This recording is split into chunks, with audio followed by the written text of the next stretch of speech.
Hey guys, what's up? Welcome back to my channel. Happy Wednesday, thank you for clicking on this video. Today I am testing out the new Maybelline New York Super Stay 24-Hour Foundation. I picked up the shade 110 Porcelain recently because I saw this on Ulta's website. I had never seen this foundation before, so I thought I would test it out. The price for this foundation is $11.99 both at Target and Ulta. I got mine from Ulta. It claims to be an up to 24-hour foundation. I'm really curious about that. I'm gonna try and leave this on for hopefully at least 12 hours tonight. In this video, I'm gonna show you me applying this, and I'm also gonna take you throughout my day to see how it wears, since it does claim to be a long wearing foundation. I did want to point out that the shade range is not amazing with this foundation. There is 16 different colors. I even kind of had a problem trying to find my perfect shade. Without any further ado, let's get into me trying out the foundation. Good morning, world. I'm gonna go in with the shade 110, which is Porcelain. I hope this matches. I have already prepped my skin using my Clarks Botanical Moisturizer, and then going back in with my under eye cream, which is currently e.l.f.'s Illuminating Eye Cream. Really been using any kind of primer recently. I've just been moisturizing my skin before my makeup, and I feel like that's been more effective for me, so that's what I'm doing, no primer. I got the shade 110. It was kind of hard to guess my shade online, and the shade range wasn't great. I feel like there's been a lot of talk about shade range recently, and this one is certainly in that category. It's not great. On Target.com, it says it has 16 shades. This is what they are. So as you can see, it's not great. 16 is definitely not everyone. The bottle itself is really nice. It's a thick glass bottle. It comes with a pump, which you know I love. I like the white cap, although I am weary that that's probably gonna get dirty really quickly for me. I'm going to be applying this with my Real Techniques Diamond Blending Sponge. I'm gonna start out with a pump and a half. The consistency is pretty normal. It's not too thin, it's not too thick. Ooh, I really feel like this might be too pale for me, but we're gonna see what we can do. This has definitely got really strong yellow undertones. That's something I look for in a foundation that seems to match me the best, but for sure, this is not a neutral foundation shade. This has really strong yellow undertones. There is just the slightest amount of fragrance to this foundation. It's not bad, not really noticeable, but there's just a slight bit of fragrance to it. It's kind of nice. Seems to be drying down very quickly, almost too quickly. In the future, I would probably just do half of my face at a time, because this side, the second side I'm trying to blend out, I'm definitely having a harder time. Ooh, that is a little pale. Oh shit, oh well. The finish of this is super matte. It is definitely a full matte coverage. I would call the coverage of this a medium to full coverage. It's not covering absolutely every single thing on my skin, but it did do a good job neutralizing everything and making everything the same color. So I would definitely call this a medium coverage. Feels very soft. I am not gonna set this down with a powder. I haven't been setting my foundation with a powder, and I've also been really liking that lately. So I am going to pop on the tiniest bit of under eye concealer. This is ColourPop's No Filter Concealer in the shade Fair Neutral.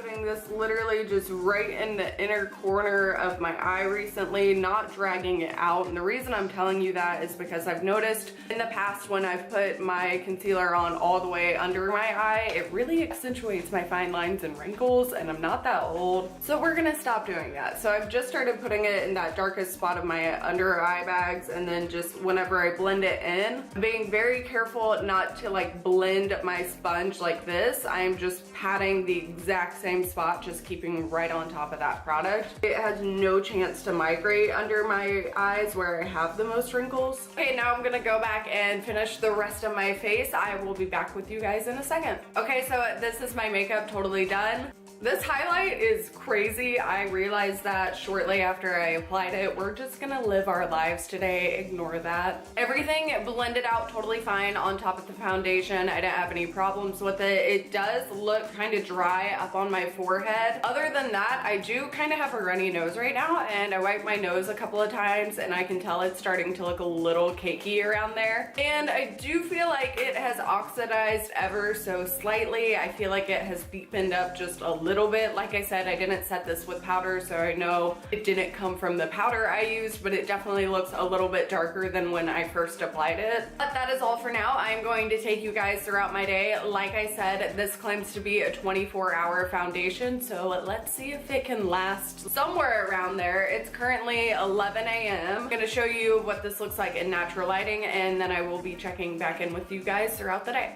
Ignore my eyebrows, but here we are in natural lighting. As I said, I feel like it's settling into some fine lines up on my forehead already, which is not desirable. And I do feel like it's starting to cake up around my nose area. I gotta go to work now, so I will be checking back in with you guys throughout the day. All right, midday check-in. It is now currently 4:22. I'm on my lunch break. The makeup seems to, honestly, it looks pretty good. It hasn't really changed much since this morning, which is surprising. It's just kind of, oh, I think I have lipstick right there. How? It is looking just like ever so slightly cakey. Like I can tell that I have makeup on my skin. It definitely by no means has a natural finish happening. I'm not totally opposed to that, just thought that was worth noting, especially in this area. You can definitely tell there is like foundation sitting on my skin. But other than that, I'm gonna eat my lunch now and I will check back in with you guys whenever I get home to see how it wore throughout the whole day. Just wanted to note that now that I've been sitting here for a minute, I can tell that the center of my face is starting to get a little oily, but honestly that usually happens faster than it did today. It seems like there is less oil than there normally is gathering on the face, as gross as that sentence sounds. Oh my god. Just wanted to point that out. So we have finally made it to the end of the day. I went as long as I could. It is now 10:40 p.m. super late at night. Wanted to give you my final thoughts on this foundation, which is it is totally not a 24-hour foundation. I know I look really good right now, but check it out. It's like totally breaking up a lot on my nose, especially on the sides. I've kind of wiped it all off the front of my nose just from like wiping my nose throughout the day because I'm dealing with a runny nose.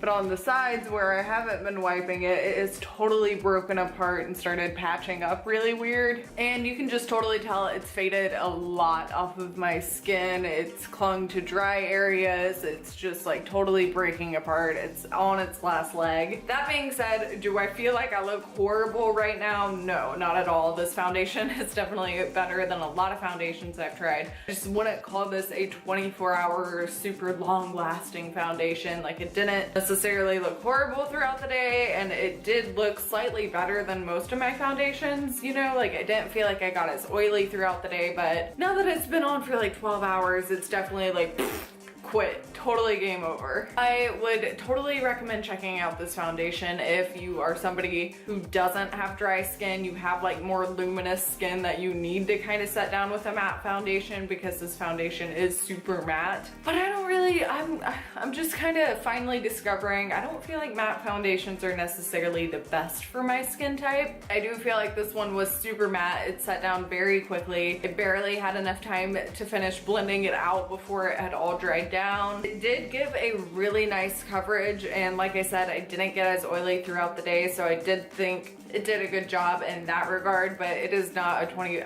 just why, who wears their makeup for 24 hours in the first place? That's disgusting. But yeah, I hope you guys enjoyed this video. Thank you so much for watching. If you have any questions about the foundation or anything I forgot to cover, please leave them in the comments down below. I love talking to you guys there. If you want to subscribe, I put out new videos every single Wednesday. I think that's about it. I think that's all I had to tell you guys. I will see you next time. Bye.